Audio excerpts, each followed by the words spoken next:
يا استاذ يلا باللانشون. ازيك يا ام؟ عامله ايه؟ حلوين يا بنتي الحمد لله. انا بقول يا ام، انا كلمتك. انت اللي داخله علينا.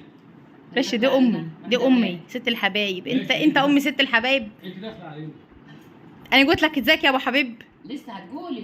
لا انا بسال على امي بس. لا ازاي عشان جاتي بقالك يومين مش شفتني، اكيد كنت يوم اللي كنت مسافر فيه يا اخويا انت كنت قاعد معانا، رايح فين؟ امال مين اللي منكد علينا ليل ونهار؟ ازيك يا ام؟ عامله ايه؟ الحمد لله. عامله ايه النهارده؟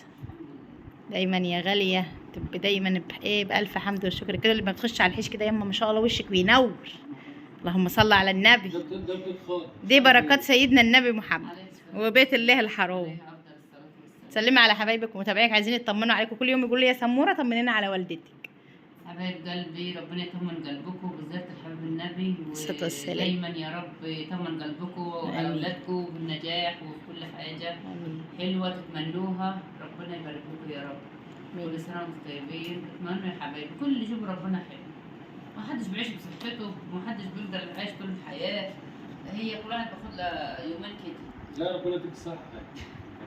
احنا من غير فالحمد احنا من غير لله. ولا نسوي. ازاي يعني؟ اي والله ولا نسوي بس ربنا على يديك حاجة. الصحه يا حبايبي. وان شاء الله السنة الجاية ابقى وانت على عرفات. ان شاء الله. باذن الله يا حاج بإذن محمد. الله. الحمد لله. بإذن الله. ناخد العلاج وربك هو الشافي. عملوا لنا صفة حاجة هيشوفها بإذن الله. ربنا الشافي يا حبايبي. والله اعلم يمكن راح السنة في السعودية. كان حد يبعت لي اشتغل مدير بنك. مثلا. كده. مدير بنك حتة واحدة. لا مدير بنك ومدير شركه يعني الاثنين. اشتغل جنب مدير شركة. ممكن دكتور عادي. نفسي بس مدير شركة. شكلك شكل مدير. النضارة مدير شركة. مدير. مش فاهم. الحمد لله ها يا حبايبي، ربنا يطمنكم وشكرا على تعليقاتكم الحلوة وعلى قلبانكم عليا. ألف مليون شكر لكم. ربنا يبارك لكم ودايما ربنا يطمنكم على كل غايب وعلى كل اللي تتمنوه. اللهم امين يا رب يا الحمد حبايبي. لله. كل اللي يجيبه ربنا حلو، احنا في نعمة. الحمد لله. ربنا يبارك لكم ويجبر خواطركم جميعا. يا لايكاتكم رب. الحلوه واشتراكاتكم الحلوه يا سموره، ربنا يجبر خواطركم ويرزقها برزق عيالها يا رب. امين. اللهم طبعا الحاجه سمسمه مشرفه معانا لك. ملك منوره معانا. الاء واسماء وصلاح وملك كل جاي. لولو عامله ايه في حياتك العاطفيه؟ صالح منور المنطقه الصناعيه والتجاريه. ما حلو فين. طبعا جايين يشوفوا نينتهم يا حبايبي. ماشي. خدتكم معايا. جايين يشوفوا نينتهم عشان طبعا هم بقالهم كام يوم عايزين يجوا الصراحه، بس انا مش راضي. بقول لهم اصبروا شويه ايه ليوم الجمعه، خليكم ليوم الجمعه. مش جبتهم من بدري ليه تتغدوا؟ انت هم فاض حمام. ادعي لي لا حمامة عينيك مش عبرتني. كفايه هم ياكلوا، ما هم ياكلوا كده. هم ياكلوا كانك انت اكلت يا ابو حبيب. حبايب قلبي بنحبكم في الله وتابعوا معانا الفيديو.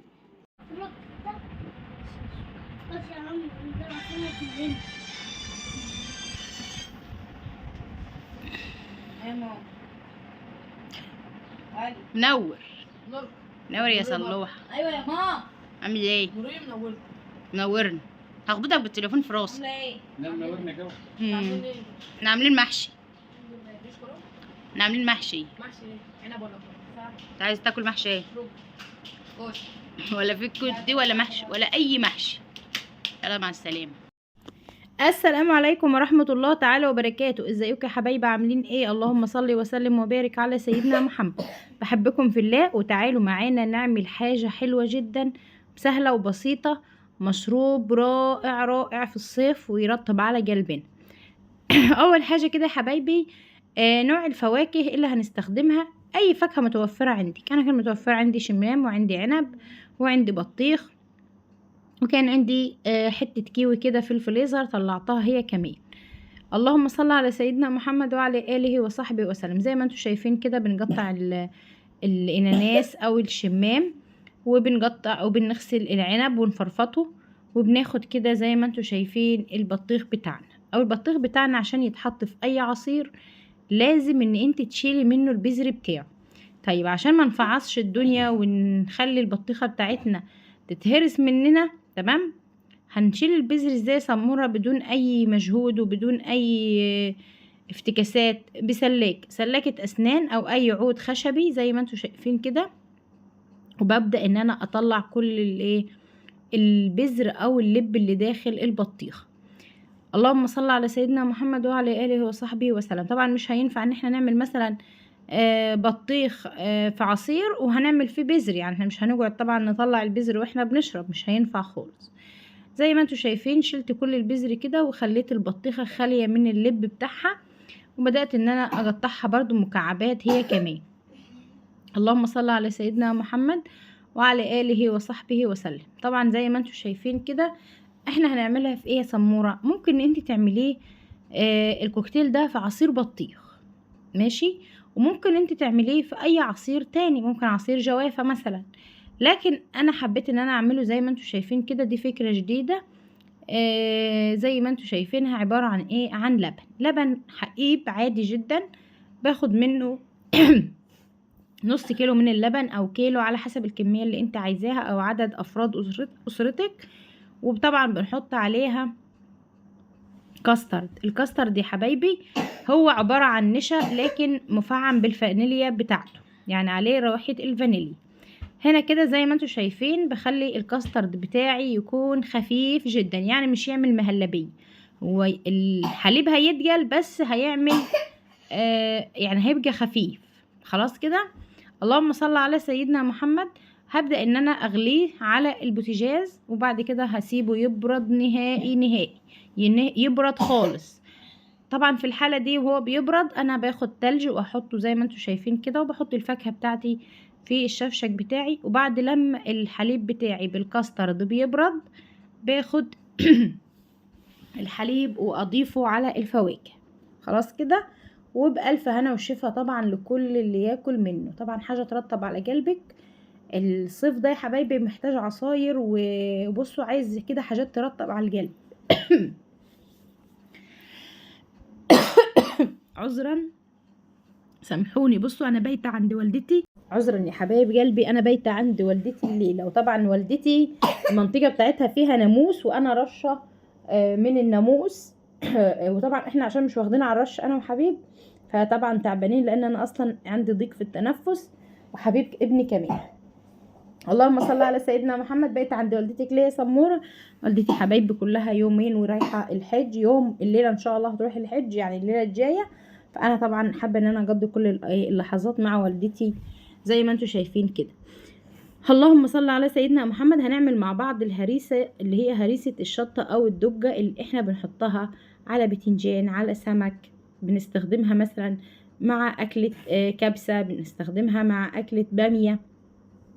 الهريسة دي عبارة عن ايه؟ او الدجة دي عبارة عن شطة حمراء وعليها ليمون وعليها توم وعليها اللهم صل على سيدنا محمد ملح، وكمان اللهم صل على سيدنا محمد كزبرة ناشفة مطحونة، وكمان ربع كوباية من الزيت. خلاص كده يا حبايبي. وباخدها كده زي ما انتوا شايفين واضربها على الكب. بضربها جامد جدا وبهرسها كويس لغاية لما بتكون ناعمة معايا جدا. اهيت شايفين الهريسة بتاعتي؟ هي دي هريسة الدجة بتاعتي. الدجة دي طبعا بتبقى ريحة تحفة على البتنجان، بقى بتخلي الريحة جايبة اخر الدنيا. هنحفظ الهريسة دي ازاي يا سمورة؟ او الدجة دي هنحفظها ازاي؟ بنحفظها في برطمانات جزاز مغسولة ومعقمة، وطبعا ناشفة من المية نهائي. وبناخدها بنعبي فيها كل الهريسة دي زي ما انتوا شايفين. واللهم صل على سيدنا محمد. بنخزنها في الفريزر. لو انت عندك كام برطمان كبار، يعني انت عملتي مثلا برطمانين 3 او كده، بناخد الصغير بنسيبه في التلاجة من تحت عشان الاستخدام، والباقي بنحطه في الفريزر لغاية لما بنحتاجه بنطلعه. خلاص كده يا حبايبي. بنحطه على وشه شوية زيت وبنسيبه محفوظ، وبيقعد معاكي يا رب يقعد لامتى حتى، مش هيقولك لا. وبألف هنا وشفا يا رب العالمين. ايه يا حب خلاص بقى. هنا كده اللهم صل على سيدنا محمد. انا في اليوم ده كنت عامله سمك، والسمك ده هنعمل له رز صياديه النهارده. خدنا بصله كده عملناها مكعبات، وطبعا حطينا عليها زيت وملح عشان تدبل مع بعضها. وطبعا بنفضل نقلب في البصله، وعليها نص معلقه من السكر. وطبعا البصله بتاعتي بتاخد اللون البني الجميل الحلو ده. ما بنحرجهاش يا حبايبي، احنا بنعمل رز الصياديه. اللون الحلو ده هو اللي هيخلي اللون الرز بتاعنا معانا زي زي العسل. زي ما انتوا شايفين كده بضيف عليها المية، واول ما بتغلي بنزل بالرز بتاعي. الرز بتاعي مغسول ومنجوع، وممكن لو انت مستعجلة قبل ما بتغلي عادي بتنزليها وهي بتغلي مع بعض بالرز. تمام كده. اللهم صل على سيدنا محمد.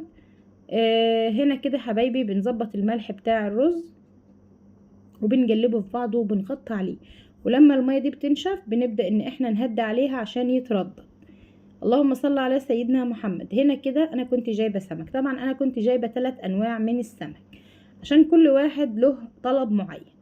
اسماء بنتي بتاكل الرنجة دي اللي هي الرنجة اللي هي دي، ودي كده اسمه الطبار او البوري. طبعا ابو حبيب بياكل منه وانا كمان باكل منه. البنات كانوا بياكلوا الاول ما عادوش بياكلوا. اللهم صل على سيدنا محمد. ملك بتاكل سردين، ملك بنت ابو حبيب بنت زوجي. صلاح بياكل سردين، الاء بتاكل سردين، فكل واحد له طلب. خلصنا الغدا وبألف هنا والشفا. وهنا كده كنت عملت عصير برتقان، وطبعا انا مطلعه الكوبايه ديت للمستر بتاع حبيب ابني، بيجي يدي حبيب درس. وطبعا كنت عاملاه كده كوبايه برتقان كده ترطب على يعني ترطب الجو في الحر اللي احنا فيه ده يا حبايبي. الف هنا وشفا. اتمنى الفيديو يكون عجبكم، واتمنى كنت خفيفه على قلوبكم. بحبكم في الله، ربنا يجبر خاطركم جميعا ويرزقكم ما تتمنون. كانت معاكم سمورة العمدة، والسلام عليكم ورحمة الله تعالى وبركاته.